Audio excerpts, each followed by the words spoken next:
Oh man, I enjoyed the first 2 episodes, but of course people are gonna be upset.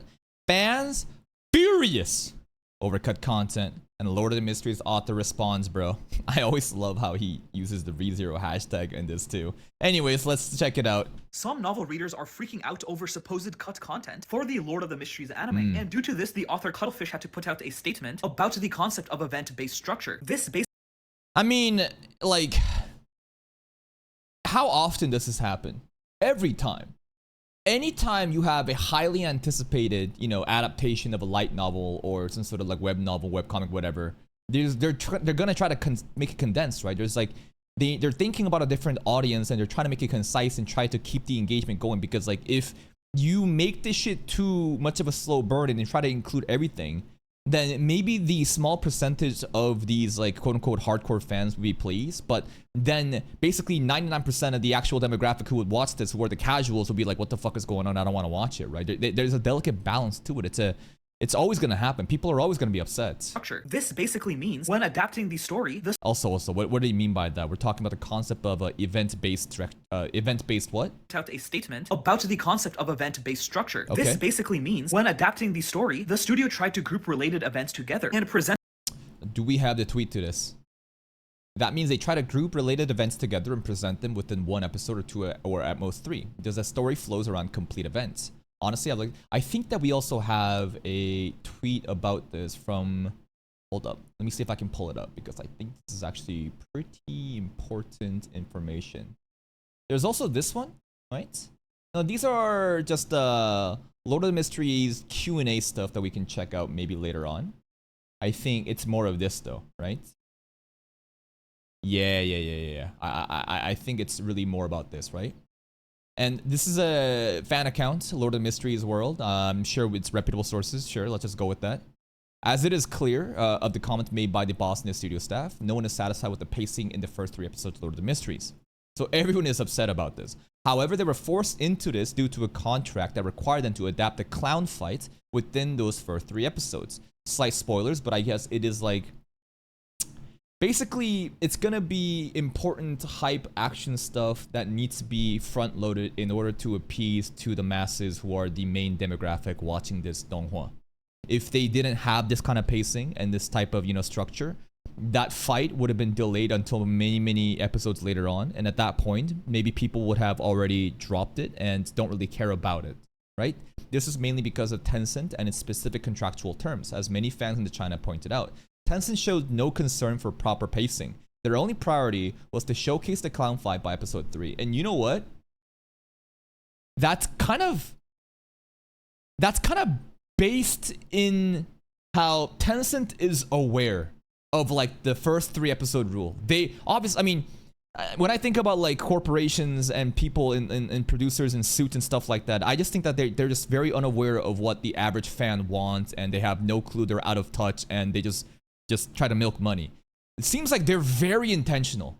They're very intentional with, we need to have this shit fast paced. I don't care about, dissatisfying the hardcore readers. The average fan is not, smart enough or has the patience to actually appreciate a slow burn.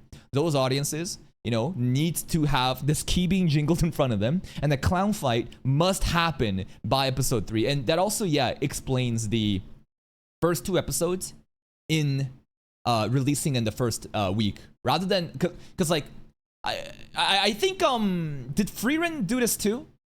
Didn't Freerun have a similar structure in the beginning where they just aired like the first 4 episodes immediately, and those were very slow burn, very slow, just setting up the ambience and the vibes, and then boom, next week dragon fight with Stark. It's hype, right? So I think they're definitely trying to cater towards, again, the average people. That's why the director stated that the pacing will slow down, and the boss specifically praised for episode 4 and beyond as being much better than the first 3 episodes. So if you don't like the pacing, please be patient, it gets better. To me, the first 2 episodes definitely was fast. Not too much that I couldn't keep up with it, but I don't know what's being cut out, right? It's a very concise show that's immediately just handling shit. We're just going from one place to another, just go. But a lot of people are saying, man, there's a lot of shit being cut out.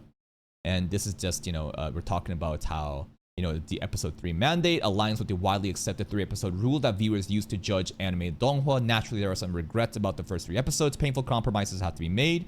Personally, I'm more satisfied with episode 4 and, basically. Wait, what happened to 8? wait. What happened here? Hold up. Because he lists 4, 5, 6, 7, skips 8. 9, 10, 11, 12, and 13. Oh, the 8th episode is gonna be a drama fest, huh? Oh, okay. I don't know. In terms of difficulty, episode 1 was by far the hardest. And then it's just one of the staff is mentioning I have to say something. There's so much I wanted to say, but I ended up swallowing it all back. All in all, the team is amazing, and each episode feels more solid than the last. Basically, just people just trying to keep their lips sealed and not try to, you know, voice their disconcerns or, you know, complaints that they have and stuff like that. Lord of the Mysteries episode 1 ends at chapter 14 of the novel.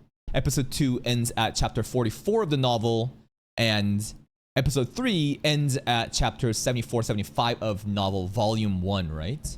And how many chapters does Lord of Mysteries volume 1 have? Because I think season 1 is adapting just volume 1, right? Okay, 213. Still kind of crazy, right? That you are basically like nearly 50% of the way done by episode 3, even though we have all the way up to episode 13. The fact that we got up to like 75 chapters or so, like roughly, by the end of the 3rd episode, that's kind of crazy. That pacing, that's fucking insane.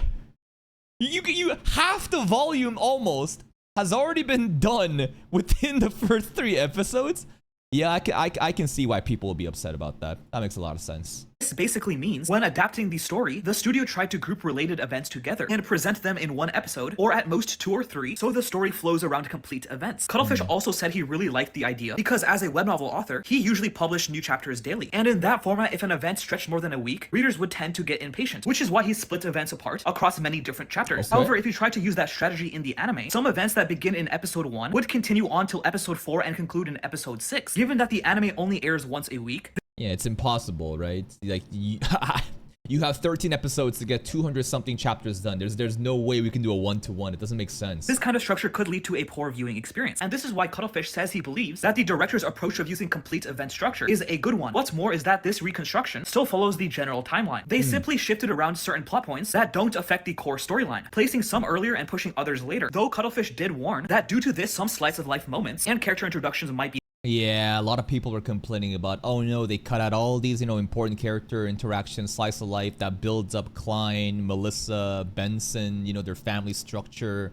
more of like the living situations and, you know, Lowen. I think that some people were even saying like there's such a significance in how Klein's and their living, you know, house situation. You saw by the end of episode 2, we immediately moved, right? But apparently there was a lot of focus in describing how much they were suffering in poverty and how Benson is going out and working so fucking hard for the family, and Melissa's always so just like conscious about, you know, money and trying to be very, you know, careful with it. And, you know, there's a lot of those, you know, things that would build this family's relationship together. In the anime, we just kind of see Melissa once and she's gone until end of episode 2, and we're like, oh, we're like in a fancy house now. Cool. Hey, Benson. Oh, a new suit. Cool. But like all that stuff, right? I think, or what people are really upset about. be delayed. Anyways, follow for more LTM news and explanations. All right, let's check out some of the comments. Author told the fans media literacy. I can't believe Crunchyroll butchered the rollout of the series in the translation. That's absolutely true. Crunchyroll absolutely fucked up the subs, bro. It is actually so bad. Petition for Ellen Historian to upload part 1 where he explains the concept. Sure, that'd be kind of cool. The only thing that I need an explanation of everyone's abilities before a big fight, because so far Dun can use Genjutsu and Leonard can teleport. Yeah, and Leonard can also use like domain expansion. I'm anime only and I understood it just fine. I also just caught up with where I would be in the Donghua. It doesn't seem like the pacing is too fast. They just cut out the excess info from plot point to plot point. I think the only thing that was really rushed for is him from going to civilian to a Beyonder. However, if I had to wait anything more than 3 episodes for him to become Beyonder, I'd probably drop the anime. And I think that this is very representative of how the average people would think, right? Because the people that's complaining are always going to be the vocal minority, and you are not the representative of like who the biggest viewership base is. The average person does not really give a fuck about that shit. They have no idea what they're missing. If they were given all that excess information, no matter how important you may think it may be, they might drop it. And if you think about the goals of this Donghua, right? Because the Donghua and the web novel, like they have different goals, would continue, right? Their goal here is to obviously have good ratings, for a lot of people to tune in and keep watching. To have a slow burn one-to-one adaptation, fully fleshing out every little thing, that would make people drop this shit and not care about it. And you can complain about TikTok brain this and impatience that, skill issue this, low IQ, but that's the reality that we live in. And you just have to understand that businesses are simply going to do what it takes to hit the bottom line. Please check out Lord of the Mysteries Historian, aka Ellen Historian. Link to the video. There it is. Go give it a like. Check out his other videos for more content like this. Careful for spoilers though. I'll see you next time.